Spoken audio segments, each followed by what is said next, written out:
시청자 여러분 안녕하십니까. 송영진 방송의 9월 30일 시사만평 시간입니다. 자, 이제 곧 또 10월이 오네요.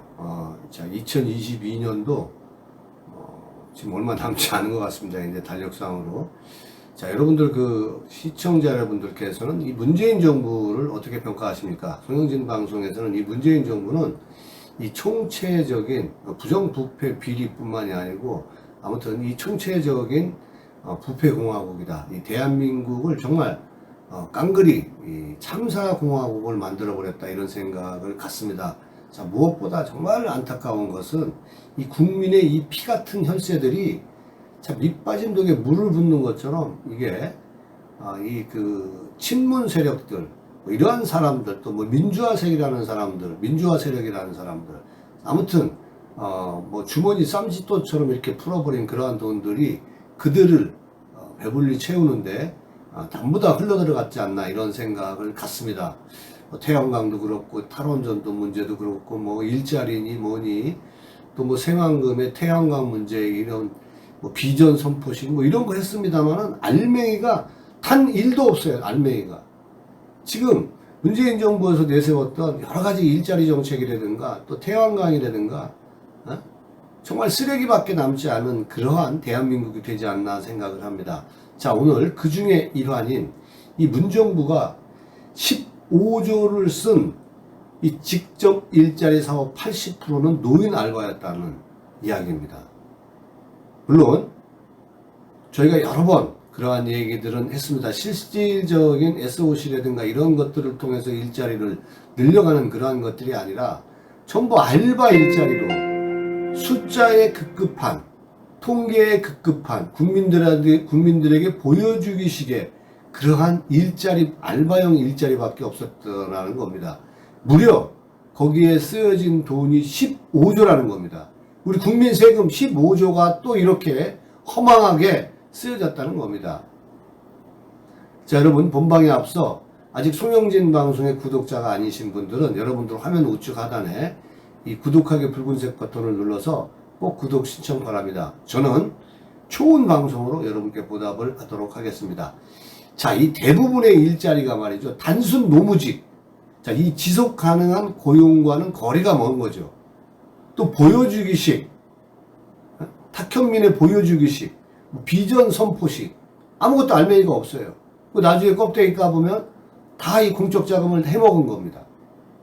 고용 지표 개선에 집착을 했습니다. 그러니까 비효율적인 예산을 집행을 한 거죠. 차라리 이런 좀 말이죠. 이 젊은 사람들한테 애를 좀 많이 낳을 수 있도록, 거기에도 280조가 쓰였는데 그 돈이 다 어디 갔는지는 모르겠습니다만 아파트 하나씩 줘도 됐겠어요. 자, 어떤 일자리였었냐면, 자, 이 A씨는 67세인데 국립대 에너지 전략 도움이라는 이름으로 이 불 켜진 빈 강의실을 끄는 거예요. 그게 일자리예요. 또 이 B씨는 65세인데 농촌 환경정비원으로 일을 했는데 주 업무는 그냥 시골에서 폐 비닐을 줍는 일거리로 소화를 했다고 합니다. 또 서울시 간편 결제 시스템 온라인에서 홍보 일을 했던 이 C씨는 66세인데 실제 근무 시간은 1시간밖에 안 되고 나머지는 다 낮잠을 잤다는 거예요. 이 문재인 정부가 고용 창출을 위해 막대한 재정을 투입한 이 직접 일자리 사업의 현 주소입니다, 이게. 그들은 국민을 속였습니다. 노인들의 단기 일자리에만 양산하고 고용 효과는 전혀 미미한 거죠.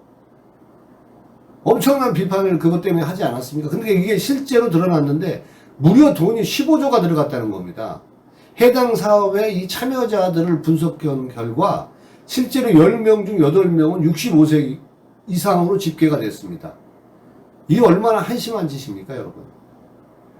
관련 예산은 2020년부터 이 처음 4조 원대에 진입하는 등 5년간 쏟아부은 나라 돈만 15조 원에 달하는 겁니다. 4차 혁명, 산업혁명 시대의 수요와 중요도가 높은 이 직업훈련 사업은 투자가 늘지 않고 이 겉으로 보이는 고용지표 개선에만 집착을 해서 예산을 비효율적으로 썼다는 겁니다. 여러분, 이것이 바로 국정농단이에요. 에? 이 민간 고용시장 활성화의 마중물이 되어야 할 이 공공부문 직접 일자리 사업이 노인들의 단기 알바성 일감만 내주다가 보니까 지속 가능한 이 고용과는 거리가 멀어졌다는 게 노동계의 안팎의 평가입니다. 2020년 기준을 들어보면은 직접 일자리 사업의 고용 유지율은 37.8%, 전년도보다 13.5포인트가 하락을 했어요.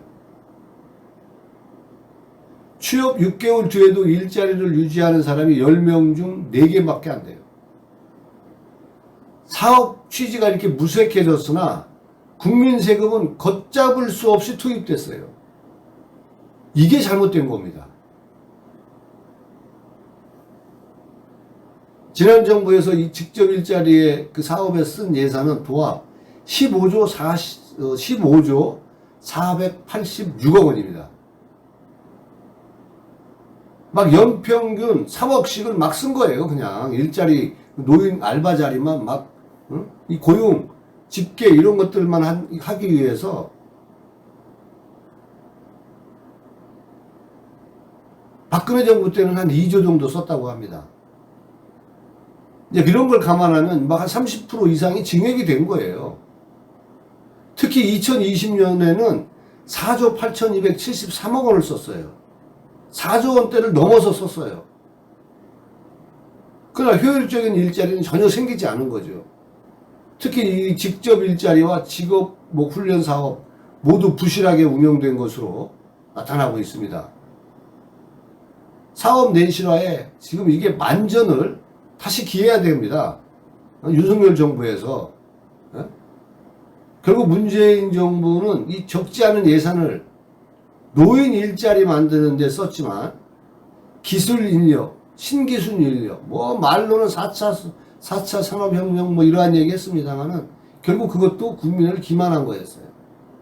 정말 무능한 정부였어요. 부정과 부패가 어느 정부보다 많았었고, 단군 이래 최대의 그 비리라고 할 수 있는 이 대장동 게이트를 비롯해서, 백현동, 유래 신도시, 이런 모든 것들이 문재인 정부에서 일어나지 않았습니까? 또 왜 이렇게 또 그 성추행은 또 많았습니까? 멀쩡한 탈원전, 새만금에다가 그 좋은 땅에다가 태양광 지어가지고 온 국토를 태양광을 만들어 놓고 도대체 이게 나랍니까? 자, 하루빨리 이 보수 오빠가 제자리를 찾아서 이 문재인 정부가 망쳐놓은 나라를 비정상으로 만들어버린 이 나라를 정상화해야 되는데, 정말 이 민노총, 전교조 이런 사람들에 의해서 대한민국의 이 정상화는 정말 늦어지고 있고 속도가 늦어지고 있습니다. 자, 우리 보수파 국민들께서 다시 한번 이런 점을 각인하시고 대한민국을 정상화하는 날까지 저도 여러분과 함께 하겠습니다. 오늘 영상 여기까지 하겠습니다. 아직 송영진 방송의 구독자가 아니신 분들은 여러분들 화면 노출 하단에 구독하기 붉은색 버튼을 꼭 눌러서 구독 신청 바랍니다. 저는 좋은 내용으로 다시 찾아오겠습니다. 여러분 감사합니다.